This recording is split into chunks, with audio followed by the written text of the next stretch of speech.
किसान, बदलते भारत की शान।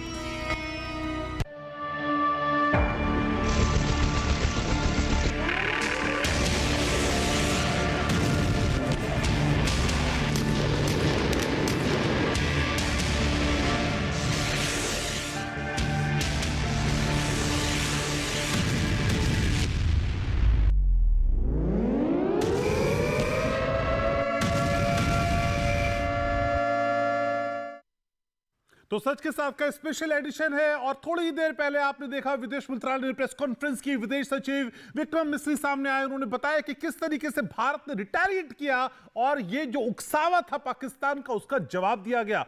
15 जगहों पर उन्होंने हमें फिर से घेरने की कोशिश की और हमने चुन चुनकर एक एक करके जवाब दिया। और जो कुछ किया जा रहा है उसके लिए जिम्मेदार सिर्फ पाकिस्तान है। ये पाकिस्तान का प्रोपेगेंडा है जो बता रहा है कि देखिए किस तरीके से भारत उन पर अत्याचार कर रहा है, लेकिन ये हमारी सहनशीलता है, हमारा सौहार्द है, जिसकी वजह से 65 साल के उकसावे के बाद, कोटन कोट की बात आज प्रेस कॉन्फ्रेंस में कही गई कि 65 साल के उकसावे के बावजूद ये जो सिंधु जल संधि थी इसको हमने फॉलो किया। लेकिन पाकिस्तान के लिए किसी भी सौहार्द के और किसी भी सहनशीलता के कोई मायने नहीं है और पाकिस्तान इस तरह की हिमाकत करेगा तो मुंह तोड़ के जवाब बार बार दिया जाएगा। चर्चा को बढ़ाते हैं और मेरे साथ कौन कौन जुड़ रहा है परिचय मैं आपका कराता हूं। मेरे साथ जुड़ रहे हैं कैप्टन, मेरे साथ जुड़ रहे हैं शबनम खान, जुड़ रही है मेरे साथ, सामाजिक कार्यकर्ता हैं और अक्सर कार्यक्रम में आती हैं और आज भी मेरे साथ जुड़ रही है। सूर्य प्रकाश मैतल मेरे साथ जुड़ रहे हैं भारतीय जनता पार्टी से। मेरे साथ राहुल लाल जुड़ रहे हैं, सीनियर जर्नलिस्ट हैं, अपनी बात को बेबाकी से रखते हैं। मेरे साथ दिनेश कुमार पांडे जुड़ रहे हैं, रिटायर्ड ग्रुप कैप्टन। सभी का बहुत बहुत स्वागत। सबसे पहले हाउस द जोश शबनम। ऑलवेज हाई घनश्याम जी, तो हमेशा हमारा जोश हाई रहता है जी। ये जोश तो हाई है, लेकिन जो कायराना करतूत एक बार फिर पाकिस्तान ने की, ये इतना बेशर्म क्यों है? पहली रात हमने ठोका और फिर इसे पता है अपनी औकात का, फिर भी इसने हमला किया, फिर हमने इसको जवाब दे दिया। घनश्याम जी, मैं हमेशा कहती हूँ पाकिस्तान पर रत्ती भर भरोसा नहीं किया जा सकता। पाकिस्तान के दूध मुहे बच्चे पर भी रत्ती भर भरोसा करने की जरूरत नहीं है। ये कितने भी घड़ियाली आंसू बहाए, कितने भी हमारे पैर पकड़कर कहता रहे कि देखिए मुझे माफ कर दीजिए, फिर भी इस पर आप और हम भरोसा नहीं कर सकते। इसके हाथ में खंजर रहता है और एक तरफ घड़ियाली आंसू रहते हैं। ये एक तो हमारी प्रॉब्लम क्या है, हम भारतीय हैं, हमारी संस्कृति है प्रेम प्यार सौहार्द की संस्कृति। इनकी संस्कृति है चाकू हाथ में रखो, गर्दन पर वार कर दो, सामने वाला चाहे आपको प्यार से गले क्यों ना लगा रहा हूं। तो इनके ऊपर रत्ती भरोसा मत करिए, इनकी भ्रामक बातों में भी मत आइए। हाँ, इनकी ईंट से ईंट बजाने के लिए हमारी सेना जिस तरीके का इनको जवाब दे रही है, सेना को आप और हम हमेशा सैल्यूट करते ही रहते हैं और करते ही रहें, नतमस्तक रहें, वो कम ही लगता है। भारत का एक एक व्यक्ति आज सेनानी बना हुआ है, हर एक व्यक्ति सैनिक की तरह खड़ा है और कह रहा है कि काश हमारे हाथ में भी कुछ होता, हम भी इनका एक आदमी अगर मार गिराते तो कम से कम एक ताकत मिलती है हमारे देश के कि हमने अपने देश के लिए कुछ किया। और घनश्याम जी, आप देख रहे हैं कि किस तरीके की भ्रामक बातें करते हैं ये लोग। तुम्हारे हमने जेट गिरा दिए, तुम्हारा हमने ये कर दिया, इस तरीके की चीजें ये करेंगे। इनको लड़ना नहीं आता, ये भ्रामक बातें करके और दूसरी तरीके की चीजों को हमारे सामने परोसकर YouTube पर सोशल मीडिया के माध्यम से हमें भ्रमित करके चाहते हैं कि भारत की जनता को गुमराह किया जाए, खासकर मुसलमानों को, कि मुसलमानों देखो हम पे तो अत्याचार हो गया, देखो हमारे साथ तो ये घटना घट गई। तो हम सबको चाहिए, हम सब जागरूक रहें, हम सब भारतीय हैं। आज इस समय ना कोई किसी जाति का है ना धर्म का है। और याद रखिए, उन्होंने हमें जाति धर्म में बांटने की कोशिश की थी और हमने उनको आतंकवादी ढूंढ ढूंढ के मारे। उनके कहीं भी ना तो सैन्य किसी उस पर हमला किया हमने, ना हमने कहीं किसी एक नागरिक को नुकसान पहुंचाया। ये है भारत की संस्कृति, ये है भारत। ठीक है, कैप्टन साहब का रुख करते हैं। कैप्टन साहब, एक्सक्लेशन लैडर में हम क्या आगे बढ़ते जा रहे हैं? और HQ-9 से जो हमला करने की कोशिश की, चाइना की पायरेटेड मिसाइल, उसका जवाब तो दे दिया हमने। जय हिंद। और देखिए, जहां तक बात है एस्केलेशन की, तो भारत की तरफ से आपने भी ये बात कही कि एस्केलेशन हम नहीं कर रहे। हमने हमेशा प्रत्युत्तर दिया है। 22 को जो पहलगांव में आतंकी हमला हुआ, उसका प्रत्युत्तर हमने दिया। वहां बम के द्वारा, मिसाइल के द्वारा उनके 9 आतंकी ठिकानों को बिल्कुल प्रिसाइज तरीके से उनको लक्ष्य भेद कर, तो उसके बाद जो कार्यवाही की गई उनकी तरफ से, हमारे 15 स्टेशंस को उन्होंने टारगेट करने की कोशिश की, सिविल पॉपुलेशन पर टारगेट किया। ये बताता है कि उनकी सैन्य नीति और उनकी जो है कूटनीति क्या है। मजेदार चीज़ ये है कि हमने जब उनका प्रत्युत्तर दिया तो तब भी वो तिलमिला रहे, क्योंकि वो बहुत डैमेज हो रहा है। हमने प्रिसाइज अटैक किया और जो सेकंड फेज में हमने उनको प्रत्युत्तर दिया वो भी बड़ा प्रिसाइज और नपातल हो रहा। सियालकोट के साथ साथ लाहौर में भी उनके जो एयर डिफेंस सिस्टम्स हैं उनको डिस्ट्रॉय कर दिया। एक खबर मेरे पास इनपुट और है कि एक स्टेशन और भी है जिसका नाम अभी घोषित होना बाकी है, कंफर्म नहीं है, उसकी पुष्टि नहीं हुई है, लेकिन 3 स्थानों पर उनके एयर डिफेंस सिस्टम को धराशायी किया गया। जहां तक बात है कि HQ-9 की, तो ये जो है HQ-6 की, तो ये निश्चित रूप से चीन का लिया हुआ सिस्टम 1970 में बना था और उसके बाद उससे क्या उम्मीद की जा सकती है ये सोच सकते हैं। हालांकि उस कूड़े के लिए बहुत ज़्यादा धन दिया था पाकिस्तान ने चाइना को और उनके पास जो भी साजो सामान है, आप सोच सकते हैं कि वो उससे क्या धन तो क्या ही रहा होगा सर, इनकी जमीन ले ली होगी उसके बदले में, धन तो इनके पास है नहीं निश्चित रूप से। और जिस प्रकार से देखिए धन से ज्यादा उन्होंने जो चाइना पाकिस्तान इकोनॉमिक कॉरिडोर है जिसका वो स्थापना कर रहे हैं, बना रहे हैं, उनका मुख्य लक्ष्य वो है, क्योंकि अब चाइना जो है पाकिस्तान का साथ देता है क्योंकि उसकी मजबूरी है साथ देना, क्योंकि इतना पैसा उसने लगा दिया इस प्रोजेक्ट में और उसकी पूरी उम्मीदें, उसका भविष्य जो है उसके व्यापार का, व्यवसाय का उसी कॉरिडोर के थ्रू है। उनके जो सामरिक लक्ष्य है, साथ वाणिज्यिक के साथ साथ सामरिक लक्ष्य भी उस हिसाब से पूरा करना चाहता है। ग्वादर एयरपोर्ट पर जो जिस प्रकार से उसने अपना डिप्लॉयमेंट किया है पाकिस्तान नेवी के साथ, जो चाइना की नेवी है प्लारा जिसे बोलते हैं, वह भी डिप्लॉयड है। तो ऐसे हालात में अगर कुछ पाकिस्तान में होता है तो चाइना भी बराबर का उसमें हिस्सेदार कहा जाएगा। आखिरी बात मैं कहूंगा, जिस प्रकार से बलूचिस्तान के साथ भेदभाव किया गया और सिपेक का मुख्य कारण है कि सिपेक के जो भी लाभांश आ रहे हैं वो पंजाब सिंध में बट रहे हैं। जो वहाँ के खनिज हैं बलूचिस्तान में उसका वहाँ से लिया जाता है, लेकिन वहाँ के जो लोग हैं उनके साथ अन्यायपूर्ण होता है, उनके जो उनका हक है वो नहीं मिलता, जिसका कि बलोच जो है अब जो है बहुत तेजी से मुकाबला कर रहे हैं। लेकिन मैं S-300 सुदर्शन चक्र को भी आपसे समझना चाहूंगा, क्योंकि जब HQ-9 से हमला किया गया तो उसने कैसे इसकी धज्जियां उड़ाई वो हम सबने देखा। सर कितना पावरफुल है। देखिए S-400 जो है हमने ये रशिया से लिया, बहुत ही महत्वपूर्ण और इसको कहा जाए कि सिस्टम इतना प्रभावी है क्योंकि इसको हमने रशिया यूक्रेन वॉर में भी इसका प्रयोग देखा और S-300 का भी प्रयोग हुआ था। हमारे पास जो है वो S-400 है और उसकी क्षमता 400 किलोमीटर है। लेकिन ये ध्यान रहे कि ये सिस्टम हमने लिया है उन लक्ष्यों के लिए जिनको कि हम चाहते हैं 100% अचीव करें, और उसका जो है उदाहरण आज पेश किया गया। पहली बार इस्तेमाल किया सर हमने? जी पहली बार इसका इस्तेमाल किया गया, क्योंकि इसके पहले हमें आवश्यकता नहीं पड़ी। हमें पहली बार किसी ने छेड़ा। रिपब्लिक परेड में भी सर इसको नहीं दिखाया गया, जहां तक मेरी जानकारी है, ये दिखाया गया था वहां पे। S-400 अभी मुझे भी जानकारी के हिसाब से अभी नहीं दिखाया गया जहां तक मुझे ध्यान है, क्योंकि सारी चीजें तो एक्सपोज नहीं की जा सकती हैं। नहीं देखिए फिर मैं एक बात और कहना चाहूंगा दर्शकों की जानकारी के लिए कि कागजों पर हम अगर तुलना करते हैं किन्हीं 2 देशों की साजो सामान की, वो उसका उसमें नहीं सही बताता है। मुख्य कारण है युद्ध कौशल, मैन बिहाइंड मशीन, जो उन हथियारों का प्रयोग कर रहे हैं। भारत जो है हमेशा जो उनके पास जो हथियार रहे हैं अब तक, अब हम लोगों ने उन्नत जहाज बनाने खुद शुरू किए, उन्नत साजो सामान अब हमने प्रोक्योर करना शुरू किया। उसके पहले जो साजो सामान रहा वो उतने उच्च कोटि का नहीं था। उच्च कोटि का क्या था? हमारा साहस, हमारा प्रशिक्षण, हमारा युद्ध कौशल, और हमने हर युद्ध में जब भी हमारे पास थोपा गया उसमें हमने विजय हासिल की, क्योंकि हमने प्रोफेशनलिज्म दिखाया। हमने बताया कि कर्तव्य निष्ठा और कर्तव्य परायणता क्या होती है। इसका उदाहरण भारतीय सेनाओं ने रखा। और साथ में आखिरी बात मैं कहना चाहूंगा, जिस प्रकार से भारतवासी जो भारतीय सेनाओं का साथ दे रहे हैं वो उनको मनोबल बढ़ाने में सहायक होता है। और निश्चित रूप से जिस देश के वासी भारत सेनाओं के साथ हैं, निश्चित रूप से वो भारत सेनाओं की विजय निश्चित है। ठीक है, सूर्य प्रकाश मैथिल भी मेरे साथ है। तो सूर्य प्रकाश जी, COS आतंकी के जनाजे पे फूलों का गुलदस्ता भेज देता है। अभी विदेश मंत्रालय की प्रेस कॉन्फ्रेंस हुई, उन्होंने भी इस बात का जिक्र किया। तो माना जाए कि आतंकी और पाकिस्तान की आर्मी सेना में कोई फर्क नहीं है, दोनों एक ही जैसे हैं। ये प्रूव कर देता है पाकिस्तान की कितना दिल धड़कता है आतंक के लिए उसका।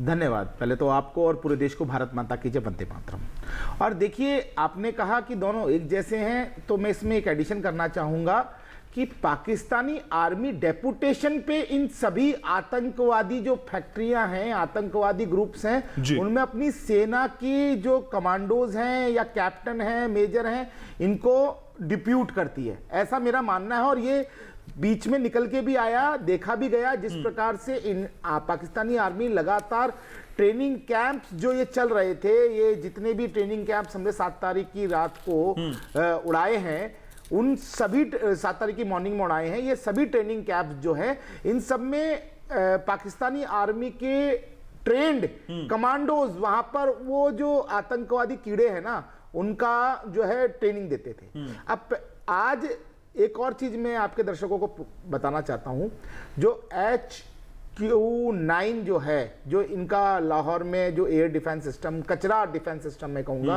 वो है, उसको बर्बाद करने के लिए हम लोगों ने हारपूस जो ड्रोन है उनका प्रयोग किया। और ये वो ड्रोन है, आपको बताऊं घनश्याम जी की, जो हमारे यहाँ पर भी S-400 जो सिस्टम है ना, एयर डिफेंस सिस्टम, उसको भी बर्बाद करने की ताकत रखते हैं। ये है मोदी जी का विजन। कारण क्या है? S-400 तो चीन के पास में भी है। कल को यदि हम चीन के संग किसी बात पर कोई कॉन्फ्लिक्ट होता तो हमारे पास इसका भी इलाज था। जिस प्रकार से हमारी सेनाओं ने कल रात को भी शौर्य दिखाया और 15 जगहों पर जो उन्होंने पत्थरबाजी, मैं तो पत्थरबाजी ही मानूंगा इसको, उन्होंने पत्थरबाजी जो मिसाइल से की, उन पत्थरबाजी को बहुत आसानी से हमारे एयर डिफेंस सिस्टम ने जमीन पर उतार दिया। अब दूसरी बात देखिए, इनका कंडक्ट देखिए, मेरे को तो हैरानी होती है कभी कभी कि कभी तो पूर्व प्रधानमंत्री के संग बलात्कार की खबर आती है कि उनके संग जेल में बलात्कार कर दिया इमरान खान के संग। दूसरा, अब हमने पीटा, घर में घुस के पीटा, 100 किलोमीटर अंदर घुस के पीटा, एक एक टारगेट जो कि आतंकवादियों का था उसको डिस्ट्रॉय कर दिया। और क्या कह रहे हैं पाकिस्तान के प्रधानमंत्री, ये विदेश मंत्री, रक्षा मंत्री, जो हमने सोशल मीडिया पे देखा है, वहां पर जो है भारत के 3 रफेल हम लोगों ने गिरा दिए। अरे भैया, तुम्हारी आर्मी क्या, मैं कहूं कि पकौड़े तल रही है, या तुम्हारी आर्मी गोलगप्पे बना रही है, या राशन बेच रही है? तुम्हारी आर्मी को नहीं पता तुमने क्या किया क्या नहीं किया। असल में इनके पास कहने के लिए कुछ नहीं है, ना होने के लिए कुछ है। और मैं आपको बताऊं घनश्याम जी कि जिस प्रकार माननीय प्रधानमंत्री जी ने कहा था कि हम भूगोल बदल देंगे, ये उसी दिशा में एक और बढ़ता हुआ कदम है। हम लोग रिएक्ट कर रहे हैं, हम लोगों ने कभी भी स्टार्ट नहीं किया। सही बात। जब हमें 22 तारीख को हमारे देश में घुसकर एक कायराना हरकत हुई, उसका जवाब हमने 7 तारीख की सुबह को दिया। और उसके बाद जब इन्होंने कल रात को हमारे ऊपर फिर से हमारे सैन्य ठिकानों पे हमला किया, हमने तो इनके आतंकवादी ठिकानों पे किया था हमला, लेकिन इन्होंने जो हमारे सैन्य ठिकानों पे हमला किया, उसके जवाब में भारतीय सेना ने शौर्य दिखाया और HQ9 डिस्ट्रॉय कर दिया। आज की डेट में पाकिस्तान की जो मेजर इकोनॉमिक सिटी है, उनके पास एयर डिफेंस सिस्टम नहीं है। आप सोचिए, ये हाल है इन लोगों का।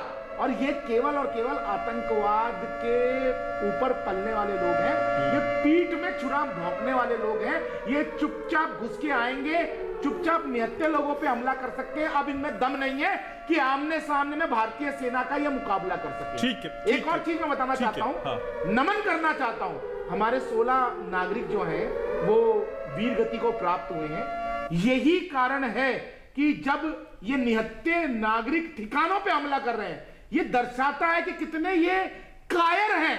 अगर इनकी हिम्मत है तो हमारी फॉरवर्ड पोस्ट पर अटैक करके दिखाए ना। हमारी फॉरवर्ड पोस्ट इनको एक गोली का जवाब 10 गोली से वापस कर रही है। ठीक है, तो ये मुंह की खाने के बाद भी सुधरने वाला पाकिस्तान नहीं है, और इस पर यकीन करना वैसे ही बहुत मुश्किल होता है। राहुल लाल भी मेरे साथ है, सीनियर जर्नलिस्ट है। तो राहुल, असल में इस पूरे घटनाक्रम के बाद चाइना सामने आता है और चाइना बयान देता है कि भाई हम हर तरह के आतंक के खिलाफ हैं। चाइना पे भी यकीन किया जा सकता है, क्योंकि वही चाइना है राहुल, क्योंकि जो वीटो लगा लगा के इस पाकिस्तान को बचाता आया है, अब कह रहा है हम आतंक के खिलाफ है। क्या समझे, समझ गया वो भी हमको। देखिए, पूरे प्रकरण में देखें तो ना तो पाकिस्तान पे हम लोग विश्वास कर सकते हैं, ना हम लोग चीन के ऊपर विश्वास करते हैं। दोनों ही देशों का विश्वासघात का रिकॉर्ड बहुत ही पुराना रहा है। हम तो इस मामले में हम लोग चीन के ऊपर भी आज आप देख लीजिए, अभी भी भारत ने जो है कि आतंकवादी घोषित करने के लिए प्रस्ताव डाला, और उसमें आज भी जो है कि वीटो डाला चीन ने। तो अब जो मुख्य समस्या है कि चीन भी सुधरने वाला नहीं है। चीन की चिंता अलग है, जिसके बारे में चर्चा हम लोग कर रहे थे कि 63 अरब डॉलर का जो उन्होंने सीपैक बनाया हुआ है, वो अब खतरे में है। और वो पाकिस्तान में कोई भी निवेश करेगा, चाहे चीन निवेश करे या दुनिया की कोई भी शक्ति निवेश करे, उनको अब समझ जाना चाहिए कि पाकिस्तान में उनका निवेश कहीं से सुरक्षित नहीं है। जितना निवेश कर लिया है वो तो ठीक है, अब तो उनको वहां से आगे का 1 रुपया का भी निवेश नहीं करना चाहिए। सही बात है। इसलिए घनश्याम जी, चीन के ऊपर भी हम लोग भरोसा नहीं कर सकते। लेकिन इस समय पाकिस्तान को सबक सिखाने की बड़ी सख्त जरूरत है, और उसको लेके जो ऑपरेशन सिंदूर भारत सरकार ने चलाया, भारतीय सेना ने चलाया, आज आप देख लीजिए कि 140 करोड़ जनता का पूरा जन समर्थन जो है कि बहुत मजबूती के साथ है, हमारे सेना के साथ खड़ा है। और पाकिस्तान किस तरह से प्रोपेगेंडा फैला रहा है, वो फर्जी जो है कि वो अलग अलग जो है कि वो ट्विटर पे हैंडल बना रहा है, वो अलग अलग चीजें फैला रहा है, वो किसी को घोषित कर दे रहा है भारतीय सेना का, वहां पे अलग अलग चीजें वो जारी कर रहा है। तो उनका जो प्रोपेगेंडा है वो भी चीजें दिख गई हैं कि वो स्थितियां क्या है। अगर भारतीय सेना ने चुन के, अभी तो देखिए भारतीय सेना के पास 21 बिंदु हैं, 21 टारगेट स्थल थे, जिसमें से 9 टारगेट तो पूरे कर लिए गए और हमें पूरा विश्वास है कि शेष बचे हुए जो 12 बचे हुए पॉइंट है भी आतंकवादियों के मुख्य जगह जो बचे हुए हैं, वहां पे भी अभी मुंहतोड़ कार्रवाई होगी। इसीलिए रक्षा मंत्री ने कहा भी है, भारत सरकार ने कहा भी है कि ऑपरेशन सिंदूर तो अभी शुरू ही हुआ है, अभी ये खत्म नहीं हुआ है। और वो हम लोगों ने लाहौर के प्रकरण में देख लिया हम लोगों ने कि पाकिस्तान को किस तरह से मुंहतोड़ जवाब मिल रहा है। आप देखिए कि कभी भी सिंधु समझौता को किस तरह से हम लोग प्रयोग कर रहे हैं, कभी अचानक से पानी की कमी हो रही है, अचानक से बाढ़ की स्थिति आ रही है। पाकिस्तान को अब अगर वो अभी भी पुराना रुख अगर वो करता है, तो मैं मानता हूं कि अब यह समय आ चुका है कि पीओके को भारत में शामिल करा लिया जाए। अभी हम लोगों ने देखा कि बलूचिस्तान की स्थितियां क्या थी। अरे आप ट्रेन नहीं संभाल पा रहे, आपका ट्रेन हाईजैक हो रहा है। 21वीं शताब्दी में कभी घनश्याम जी सुना है आपने कि ट्रेन हाईजैक हो रहा है कहीं पे? पाकिस्तान उस स्थिति में, और वो भारत से मुंहतोड़, भारत को आंखें दिखाने का काम कर रहे थे। इसलिए ये तो एक ऐसी घृणित स्थिति है कि चाहे वहां के प्रधानमंत्री के बयान हो, वहां के रक्षा मंत्री के बयान, तो वो बिल्कुल एक हास्यास्पद किस्म के बयान दे रहे हैं। हमें लग रहा है वो लोग भारत के हमले के बाद से मानसिक विक्षिप्तता के दौर में चले गए वो। इसलिए उनके बयानों को तो हम लोग किस रूप में देखें, बड़ा कहना मुश्किल चीज है। लेकिन पाकिस्तान का इलाज चल रहा है, हमें लग रहा है इस बार शर्तिया पूरे इलाज हो जाना चाहिए। 1971 में जिस तरह से पाकिस्तान 2 हिस्से में टूटा था, मैं सूर्या जी के बात से सहमत हूं कि अब पाकिस्तान को फिर से कई हिस्सों में तोड़ने की बड़ी सख्त जरूरत है। वो पाकिस्तान की जनता का डिमांड भी है, और अभी 21वीं शताब्दी में जो नया भारत है, अभी उसके लिए भी बहुत ही आसान समय भी है। हमें लग रहा है सही चीज भी है इस समय। ठीक है, शबनम भी हमारे साथ। तो शबनम, जिसने हमारी मांग उजाड़ी, हमने उसकी जड़ें उजाड़ दी और घर में घुसकर बता दिया कि भाई ये चलने वाला नहीं है ज्यादा। इस सबक को और मजबूत तरीके से पहुंचाए जाने की जरूरत है, जो राहुल जी भी कह रहे हैं। नहीं, आप और हम, हमारे मुंह छोटे हैं। सरकार इससे कहीं ज्यादा आगे सोच रही है, सेना इससे कहीं ज्यादा आगे ताकतवर है कुछ भी करने के लिए। मैं एक चीज नहीं समझ पाती हूँ, हम उनका इंतजार क्यों करते रहते हैं हमेशा? जब वो पहले करेंगे तब इससे हमें थोड़ा उबरना चाहिए। ये मेरी पर्सनल ओपिनियन है कि इससे ऊपर उठकर हमें उनको जाकर अब ऐसा नहीं होता। अब सीमा पे गोली चलाने के लिए दिल्ली के फोन का इंतजार नहीं करना पड़ता। हाँ, क्योंकि प्रधानमंत्री जी ने हाथ खुले छोड़े सेना के। अब हम ये नहीं कि एक गोली आएगी, हम 2000 गोलियों तक वेट करेंगे जब तक हमारे सेना के 1000 सीने छलनी हो चुके होंगे। उसके बाद आज हम स्वतंत्र हैं, आज ही वो समय है। और प्रधानमंत्री जी का जो सशक्त नेतृत्व है, मुझे लगता है कि हम पीओके नहीं, मैं सब भाई, देखिए सब एकजुट है, पूरा विपक्ष एकजुट है, पूरा देश एकजुट है, तो जरूर पाकिस्तान के इतने टुकड़े होंगे। और पाकिस्तान का मैं तो चाहती हूँ नाम लेवा ही नहीं रहना चाहिए। वो पाकिस्तान का नाम वैसे तो पाकिस्तान होना चाहिए, लेकिन उसका नाम नक्शे से ही अगर हम नेस्तनाबूद कर सकते हैं तो शायद ज्यादा मजा आएगा। क्योंकि ये हमें कहीं ना कहीं हमेशा नासूर बन के कभी ना कभी डसता ही रहेगा, चाहे हम इसे इतना सा छोड़ दें। क्योंकि इसकी जो प्रवृत्ति है, इसकी प्रवृत्ति है आतंकवाद। आतंकवाद नहीं छोड़ेगा ये। इसके पेट में रोटी हो या ना हो, इसके घर में खाने को हो या ना हो, ये गधे बेच बेच के प्रधानमंत्री कार्यालय चला रहा हो अपना, लेकिन ये आतंकवाद करना नहीं छोड़ेगा। तो इसके लिए इसका समूल नाश करना ज्यादा जरूरी है। और मुझे लगता है कि भाई बैठे हैं बड़े, जरूर आप और हम, सरकार इस तरीके की कोई चीज सोच रही होगी कि हम इसका जड़ से ही नाश कर दें। और चाइना के ऊपर कैसे ट्रस्ट करते हैं घनश्याम जी हम? उसने तो हिंदी चीनी भाई भाई कह के हम पर आक्रमण कर दिया था। जो भाई भाई कह के हम पर आक्रमण करता है, क्या उस पर रत्ती भर भी हम लोग विश्वास कर सकते हैं? नहीं, ना करेंगे। ये पाकिस्तान और चाइना दोनों इतनी खतरनाक कंट्री हैं, इनके किसी बच्चे, बूढ़े, जवान, किसी पर आपको यकीन करने की जरूरत नहीं है। जिस तरह से मारा जाए, जो भी रणनीति तैयार की जाए, पूरा भारतवर्ष साथ में खड़ा है। जय हिंद जय भारत कहते हुए आपके साथ चल रहा है। आप समूल नाश कर दो इनका।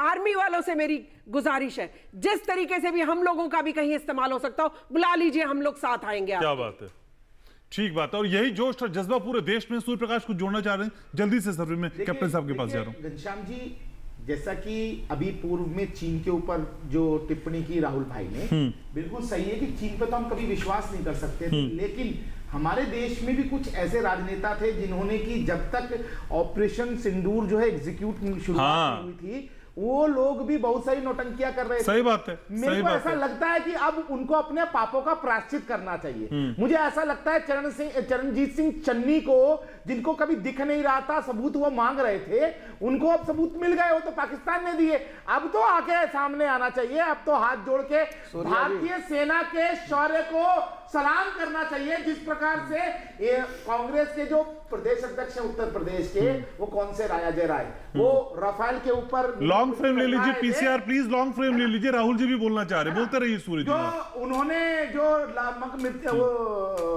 मिर्ची और नींबू लटकाया था, अब तो आकर मीडिया के सामने धन्यवाद करना चाहिए माननीय प्रधानमंत्री। अब तो नींबू मिर्ची की ठीक है। साथ ही साथ भारतीय सेना का कि किस प्रकार से पाकिस्तान में घुसकर हमारी सेनाएं तबाहियां मचा रही है। अब इनके मुंह में दही क्यों जम गया? आज कहां है वो नेहा सिंह राठौर जो काबा काबा करती थी और वो पोस्टर बॉय बन गई थी पाकिस्तान के अंदर? कहां है ये लोग? किस बिल में घुसे हुए हैं?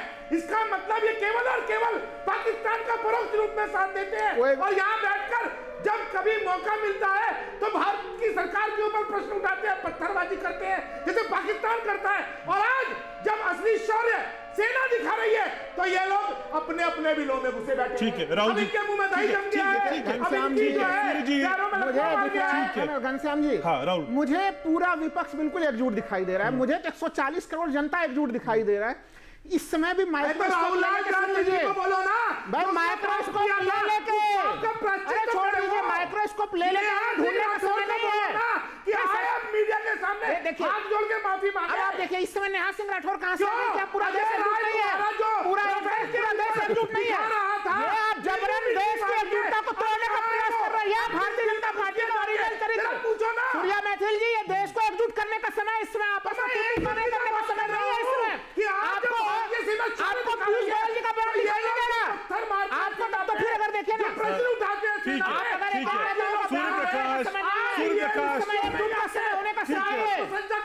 सूर्य प्रकाश जवाब मिल गया।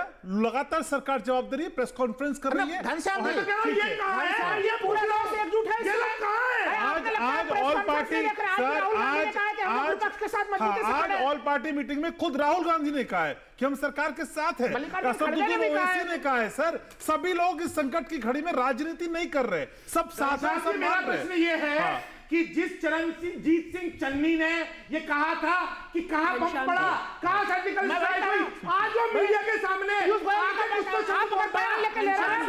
पीयूष गोयल जी का क्या बयान था? उनका बयान तो ये था कि जब तक पूरे देश के लोग राष्ट्रभक्त नहीं बनेंगे, ये घटनाएं घटती ठीक है। देखिए राहुल लाल और सूर्य प्रकाश जी, हम थोड़ा सा भटक जाएंगे। हमें इस देश की एकता में जुटना है और देश की बात कर रहे हैं और हमारा टारगेट सिर्फ पाकिस्तान है साहब, उसके अलावा कुछ नहीं आएगा। पाकिस्तान से मक्कार बेशरम कोई नहीं है, हम जानते। शर्म जल्दी से फिर कैप्टन साहब के पास मैं तो चाहती हूँ कि दोनों भाई ना लड़े और प्यार से नेहा सिंह राठौड़ हो या अजय राय हो, उनके बारे में बाद में बात कर ली जाएगी, उनसे माफी भी मंगवा ली जाएगी कि नींबू मिर्ची ने काम किया, चौक पे लेके काम तो किया नहीं। आज समय है हम सब एक दूसरे को मजबूती से हाथ थामे और अपनी सेना के साथ, अपने प्रधानमंत्री के साथ खड़े होकर कहें भारत माता की जय और चुपचाप से अपना आगे बढ़ते रहे। हमें कोई जरूरत नहीं है आज इस तरीके की बहस की। प्यार से, शान से सारा देश एकजुट होकर, लेकिन इसमें घनश्याम भाई, इसमें एक चीज है राहुल जी, पूरा देश कह रहा है राहुल जी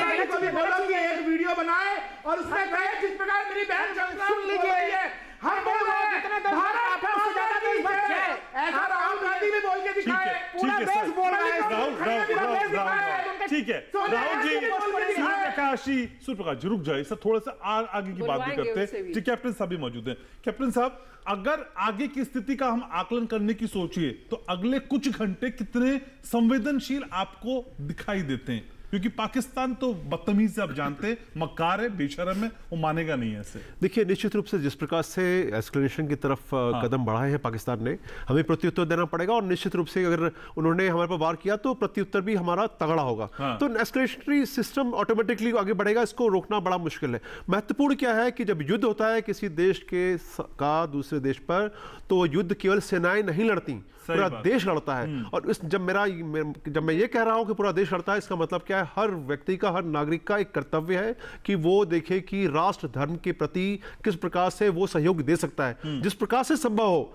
संभव, जब मैं कह रहा हूं तो जैसे सिविल डिफेंस में मॉक ड्रिल अभी की गई, ऑपरेशन अभ्यास किया गया, उसमें उद्देश्य है कि कल को जब वहां पर अगर एयर स्ट्राइक होती है तो सब लोग उसमें आगे बढ़ें, ब्लैकआउट प्रॉपर्ली करने और किसी प्रकार का पैनिक ना करें। अगर कोई घायल हो जाता है उसकी मदद करें, कोई एम्बुलेंस जा रही है उसके लिए रास्ता दें। ये छोटी मोटी चीजें जो कि हम लोग आम दिनों में शायद नहीं कर पाते, लेकिन ये वक्त है करने का। लेकिन सर, पाकिस्तान की इस हिमाकत में चाइना और तुर्की की बैकिंग कुछ काम आएगी या फिर वो साइड हो जाएंगे इस वक्त? देखिए, अभी वो साइड में है निश्चित रूप से। जो इंफॉर्मेशन वॉरफेयर चल रहा है उनका कहा गया कि टर्की का वॉरशिप आ गया है और चाइना ने जो है मदद की। देखिए, चाइना ने 1971 में लड़ाई हुई थी तो चाइना को अप्रोच किया था पाकिस्तान ने, तब चाइना ने कहा था हम आपका साथ नहीं देंगे।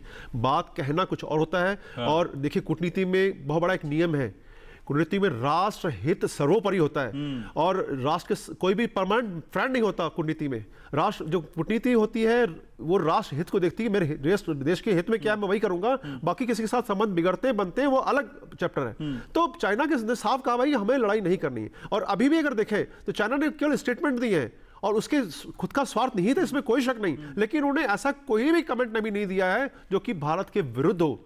लेकिन निश्चित रूप से यूनाइटेड नेशंस में जिस प्रकार से गुप्त मीटिंग होने का प्रयास किया गया और हमने काफी जो है लंबी लड़ाई लड़ी है आतंकवाद के खिलाफ, संयुक्त राष्ट्र संघ में भी हमारा साथ चीन ने नहीं दिया है बल्कि विरोध किया है हमारा, और टर्की ने भी खुलेआम कश्मीर मुद्दे पर हमेशा भारत का विरोध किया है, इसमें कोई इनकार नहीं। लेकिन इसके बावजूद भी वो ग्राउंड पर नहीं पाए। एक और मजेदार चीज, जो ग्रीस है टर्की का पड़ोसी जिसके साथ उसके बहुत ज्यादा गहरे मतभेद हैं, ग्रीस जो है भारत के साथ पूरा समर्पित है।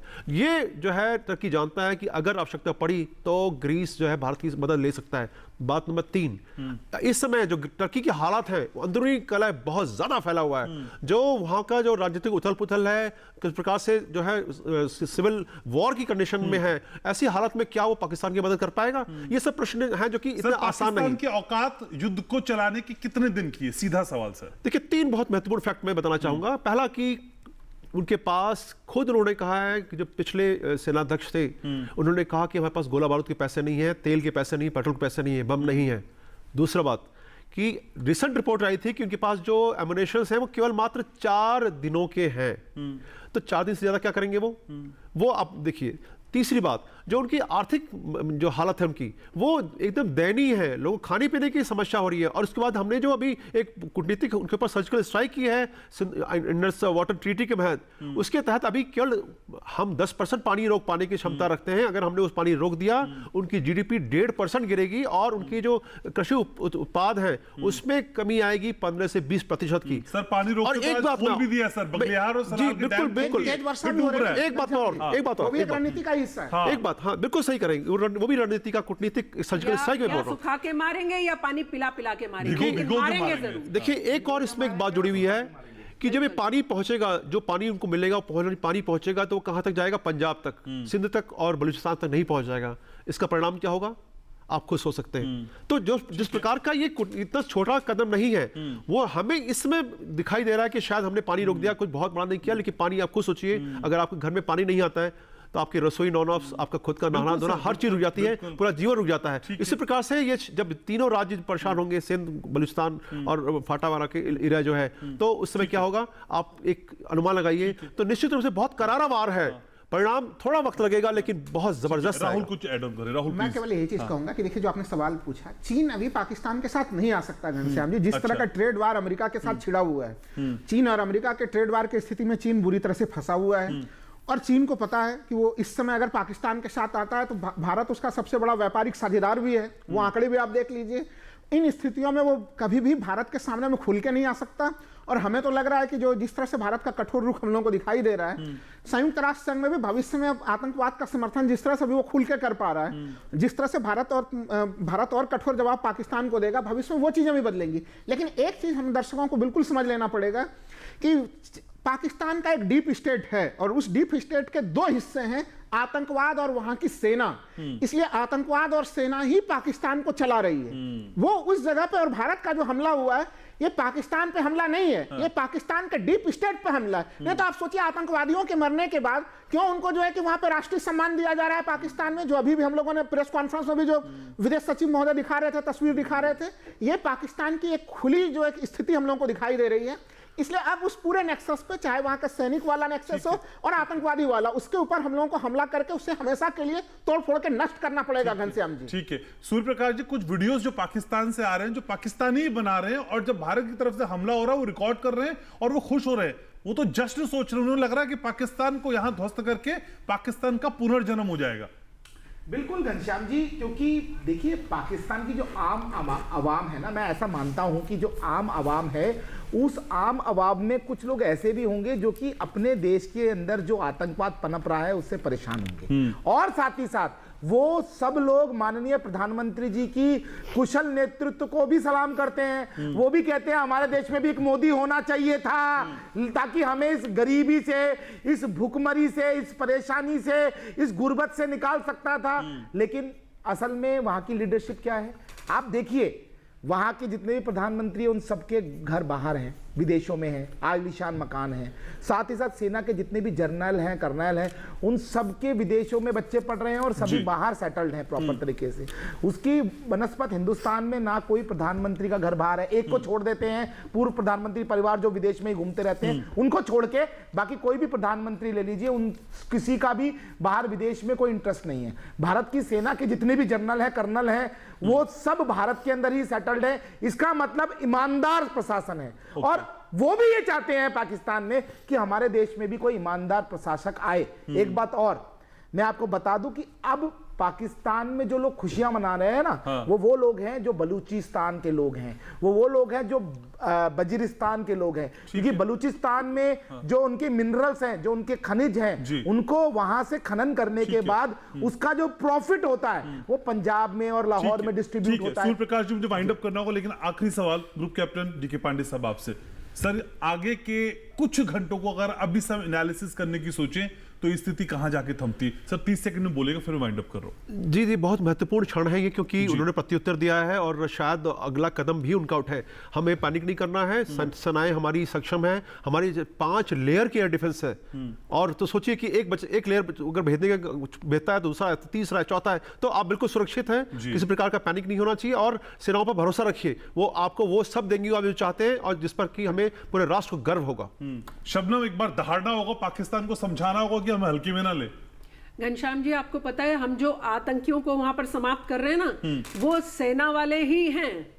वो आतंकी को चाहे आप वैसी ड्रेस में देख लीजिए या उनके सेना में ड्रेस में देख लीजिए, तो मैं आपको बता रही हूं कि हमने जो उनकी कमर तोड़ी है, उनकी जो हमने मुश्कें कसी हैं, वो आने वाला जो समय है, जो 1-2 दिन बाद आप और हम देखेंगे, पाकिस्तान को नेस्त नाबूद होते हुए देखेंगे। भारत माता की जय, भारत माता की जय। यही नारे के साथ आप और हम देखेंगे कि किस तरह से हम उन्हें पीओके ही नहीं, पूरे पाकिस्तान को कैसे तोड़ मरोड़ के अपनी साइड लाएंगे। और वो जो जश्न मना रही है ना जनता, वो प्रधानमंत्री जी को देखना चाहती है, नरेंद्र मोदी जी को, कि काश हम ये जो गधे बेच बेच के चलाने वाले प्रधानमंत्री हैं उनसे उनको निजात मिल सके। तो वहां की जनता भी कहीं ना कहीं उनसे त्रस्त है वहां पर हर व्यक्ति उनसे, और टुकड़े टुकड़े तो वो तो खुद ही टुकड़े टुकड़े गएंगे, आपको पता है, अब उनके खुद के टुकड़े टुकड़े होने जा रहे हैं। ठीक है, तो अब देखने वाली बात होगी पाकिस्तान का कटोरा अब किसके आगे जाएगा और कहां भीख मांगी जाएगी। समय इतना ही इस कार्यक्रम में। बहुत बहुत शुक्रिया आप सभी का, आपने समय निकाला, चर्चा में शामिल हुए। Thank you so very much.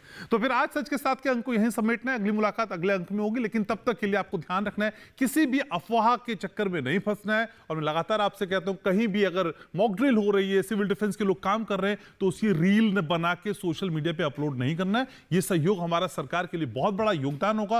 काम रहना है, कंपोज रहना और मान के रखना है, पाकिस्तान की औकात हमको हिलाने भर की नहीं है। हम बहुत आगे हैं पाकिस्तान से। भारत की सरकार पे यकीन रखिए, प्रधानमंत्री नरेंद्र मोदी पे यकीन रखिए, क्योंकि उनकी छत्र छाया में आप सुरक्षित हैं। देखते रहिए दूरदर्शन के साथ।